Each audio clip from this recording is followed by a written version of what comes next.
Hello, I am Sarah Millican and welcome to episode 23, had to check there, 23 of How to Be Champion Storytime. I hope you're enjoying them. I hope there currently aren't any insects climbing around me like people have pointed out in the past. Thanks for your comments, by the way. I love them. They're so smashing. You're such a bunch of absolute smashers and I'm very grateful that you're watching and enjoying. So episode 23 is in the middle of a chapter about proper jobs that I've had some. When For Women, the porn magazine for the ladies, came out in the early 90s, I led a small campaign to get WH Smiths to stock it. I had no interest in it, but had to tidy titty mags every day, and it felt only fair to have to tidy some cocks too. I never bought that magazine, but someone once bought a copy for me. It was my 18th birthday, you know, the porn birthday, and my sister's friend bought it for me for a laugh. We sat in Oscar's wine bar opposite the town hall, and at that time the start of any decent pub crawl, it was downhill all the way in more ways than one, and flicked through it with lots of shrieking and laughing. You're not allowed to show erect penises, so rather than arousing, it was hilarious.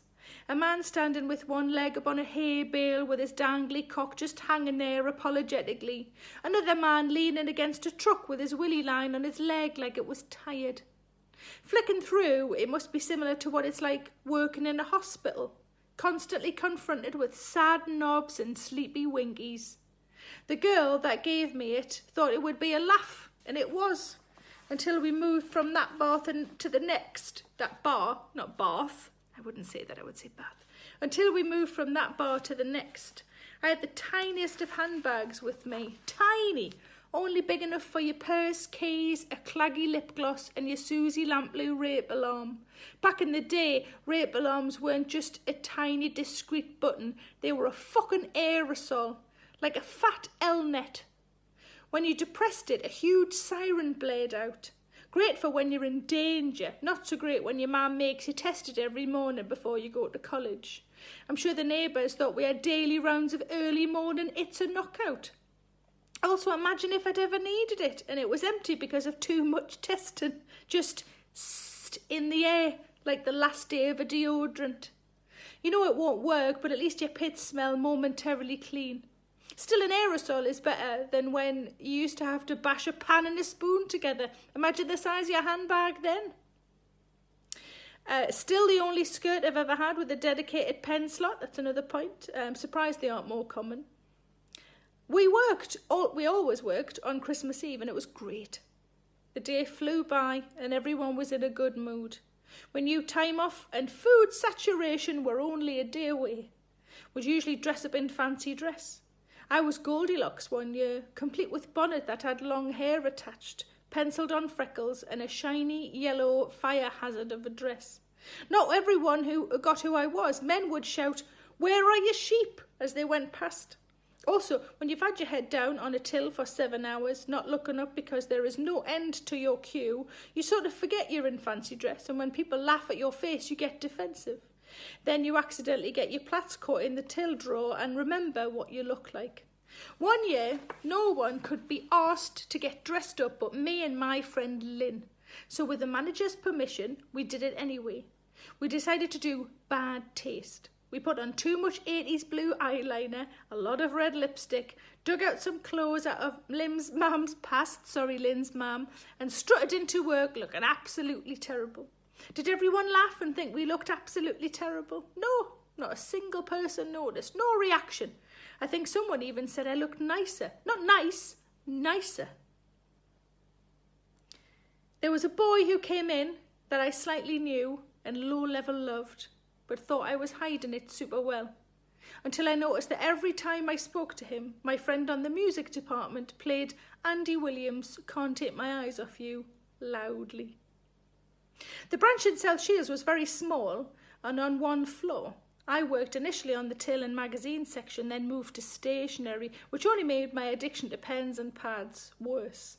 On a quiet afternoon, you could sometimes find me writhing around the wire-bound, wide-lined jotters, like an American Beauty, but fatter and with more paper cuts. Whoever was on the music section would pick the tunes that played out in the shop. Obviously, you had to be careful it wasn't something that might offend the public, like when a customer complained about a Christmas album because of Gary Glitter.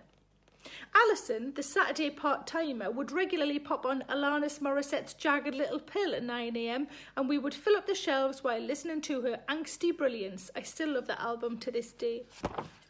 Nothing to worry about here until the second song, when 24 seconds in, the line, "Would she go down on you in a theatre?" makes a couple of customers look up from the fine liners and Catherine Cookson classics. Look up, slightly puzzled, and then shake it off and go back to their hardback double entry account books and cross-stitch a monthly. Also, I'm pretty sure that the theatre in America means cinema. I'm sure she doesn't mean, would she suck you off during a live performance of Hamlet? Is this a dagger I see before me? Snuffle and sucky noises. Over a minute goes by and everyone relaxes. Must have misheard that previous bit, probably about going down to the theatre. Maybe it's about being in the stalls. Would she sit in the stalls with you? Then at 1 minute 45, two teenagers would run across the shop to the CD player. Me and Alison, running like I never had in PE. Thunderous, comfortable black shoes stampeding across the shop floor so that hopefully the line, "Oh, now are you thinking about me when you fuck her?" would end rather more romantically and abruptly with, "And are you thinking of me?" Then some very quick sting. And that is the end of episode 23. Got a bit carried away at the end. I was reading, and I was running all at the same time. I hope you enjoyed that episode. It's a bit silly for you to cheer you up, hopefully.